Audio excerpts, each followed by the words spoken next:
Hi everybody, it's Tim with Engadget, and this is the long-awaited Verizon flavor of the Google Galaxy Nexus from Samsung.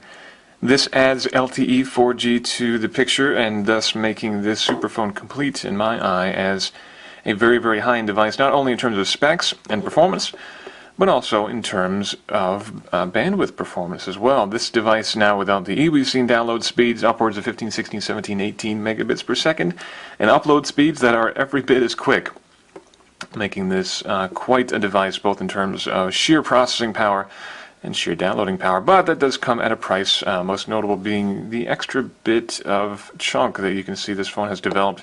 I'm going to go ahead and grab the HSPA Plus version of the phone, which is here.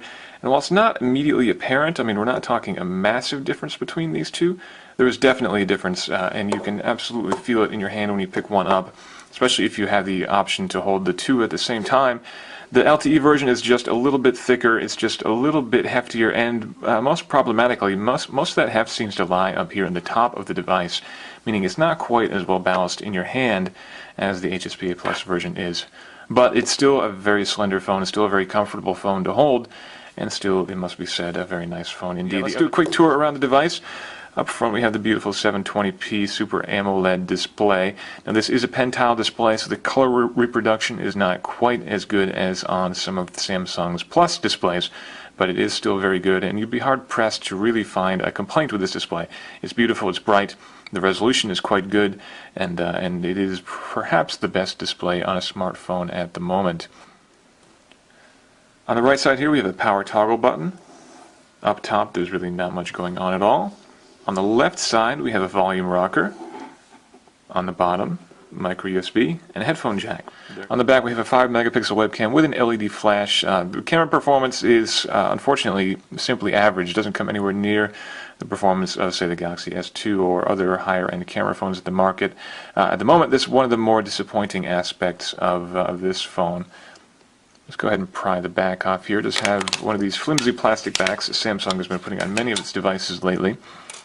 Here we have a battery and a SIM card underneath the plastic cover here. NFC is also built into the device, but it's worth pointing out that Verizon has sadly opted to disable Google Wallet, which is, I think it's safe to say, the most important NFC app on Android at the moment. So that you cannot use Google Wallet is definitely a disappointment for me, and it makes one wonder whether this should be called a Nexus phone at all, because realistically Nexus phones are supposed to be completely unadulterated, and this one certainly has been, at least to some small degree.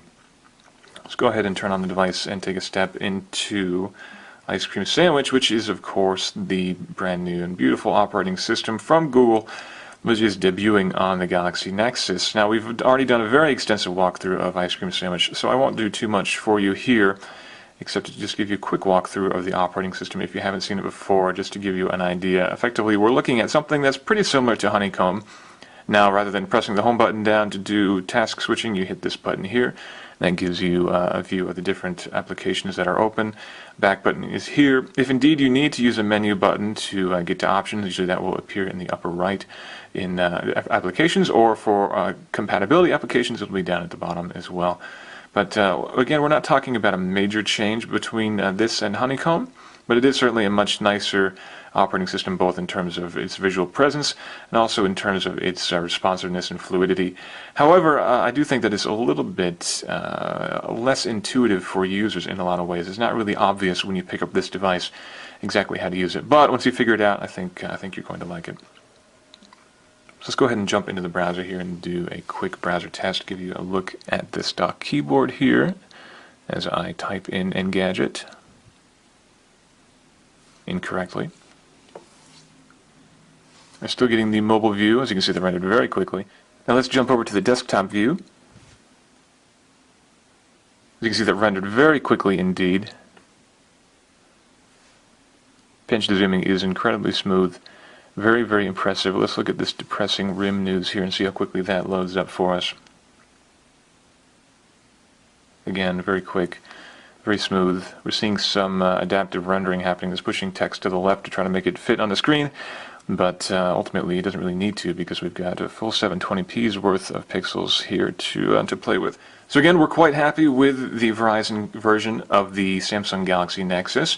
It is unfortunately a big compromise, both in terms of its extra bulk and its reduced battery life, but ultimately that doesn't really put us off the prospect of having incredible bandwidth thanks to the LTE connection inside. We are also disappointed by the lack of Google Wallet on this device, and we are a little bit concerned about what that might mean down the road for updates.